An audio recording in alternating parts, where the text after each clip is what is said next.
मेरा नाम दयावती है। मेरी उम्र 30 वर्ष है। जिला बलरामपुर, ब्लॉक रेहरा बाजार, ग्राम पंचायत नयानगर की रहने वाली हूँ। सीआरपी बनने की प्रेरणा की बात करें तो हमें ये प्रेरणा खुद से मिली, क्योंकि हमारे सामने इतनी परिस्थितियाँ थी, इतनी जो है मुश्किलें थी मेरे सामने कि मैं उसका सामना कर रही थी। किसी तरह मैं सोचती थी, मैं पढ़े लिखे थी, सोचती थी कोई अच्छा मेरे मन के मुताबिक कोई नौकरी मिले जिससे मैं काम करूं, क्योंकि मेरे हस्बैंड बाहर रहते थे, वो मुझे खर्चा पानी कुछ नहीं देते थे और मैं अपने मायके में आकर रह रही थी। मेरे एक बच्चा भी था, उनका भी पालन पोषण पढ़ाई लिखाई करनी थी, तो मैं नौकरी तो ढूंढ रही थी, क्योंकि अपने मायके में मम्मी पापा के सहारे कितना दिन रहूँगी। मैं पढ़े लिखे थी, जो है कोई नौकरी, अच्छा नौकरी ढूंढ रही थी।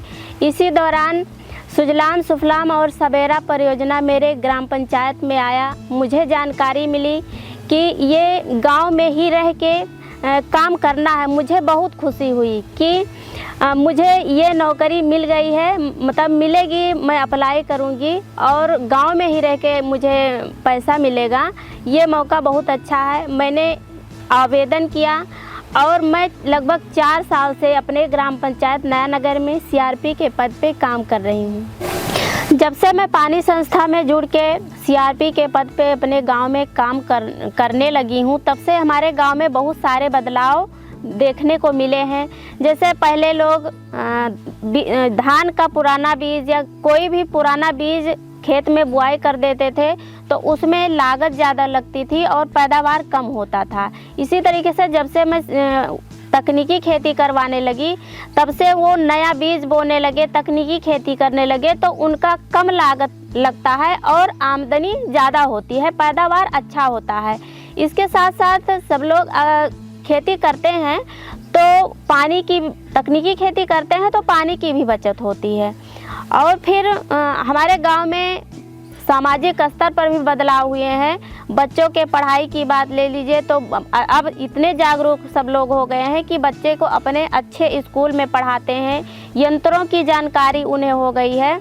और हमारे गांव में सरकारी योजनाओं के पहले यदा कदा लोगों को जानकारी मिलती थी, लेकिन अब इतने जागरूक हो गए हैं कि सारे लोग सरकारी योजनाओं का, ड्रिप है, स्प्रिंकलर है, इन सब का लाभ उठा रहे हैं। फिर हमारे गांव की महिलाएं पहले घर से बाहर नहीं निकलती थी, कहीं आती जाती नहीं थी, लेकिन अब वो बीज लाने बाजार चली जाती हैं। कहीं आसपास कृषि मेला लगता है तो वहाँ वो जानकारी लेने चली जाती हैं कि कोई सरकारी योजना आई है, तो उसकी जानकारी लेकर वो आती हैं। अपने गांव में संगठन बना हुआ है, उसमें चर्चा करती हैं और सब लोग जानकारी लेते हैं। इसी तरह हमारे गांव में बहुत सारे बदलाव हुए हैं। हम जो काम, बहुत सारे काम करते हैं, जिसमें हमारा एक काम वीडियो दिखाना है, जो हमें बहुत अच्छा लगता है और हमारे किसान को वीडियो देखना भी बहुत अच्छा लगता है। जिसमें हम वीडियो दिखाने अपने गांव में जाते हैं, महिलाओं को संगठन में, तो हम सब लोगों को इकट्ठा एक पंक्ति में बैठा लेते हैं और वीडियो दिखाते हैं। जो क्रॉप का वीडियो हमें दिखाना होता है, जिस सीजन में रहता है, वो वीडियो हम दिखाते हैं।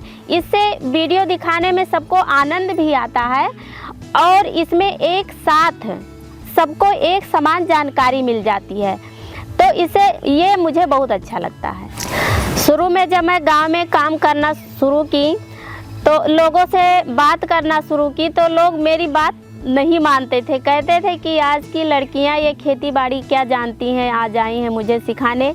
मतलब बहुत सारी समस्याएं होती थी कि मैं खेती उनको बताती थी तकनीकी, वो करने को मतलब करने की उनको इच्छा नहीं होती थी, वो नहीं करते थे, तो मुझे बहुत तेज़ गुस्सा आता था। मैं ये सोचती थी कि मैं ये काम कर पाऊँगी कि नहीं कर पाऊँगी। हमारे गांव में किसान का जब क्रॉप कटिंग होता है, उनका उत्पादन बढ़ता है और गांव में महिलाएं एक साथ रह के आवाज़ उठाती हैं कि हमें ये बीज चाहिए, डिमांड देती हैं, तो मुझे इस बात का बहुत गर्व होता है। हम अपने गांव में तकनीकी खेती करा रहे हैं, उससे हमारे किसान का उत्पादन बढ़ रहा है उसका, लेकिन किसानों को मूल्य अच्छा नहीं मिल रहा है। तो हमारे हिसाब से हमारे किसान का मार्केट अच्छा हो और उनको अपने जो उत्पादन किए हैं उसका अच्छा मूल्य बाज़ार में मिले, इसकी व्यवस्था अगर की जाए तो हमारे किसान का भी फायदा होगा और हमारे परियोजना का भी फायदा होगा।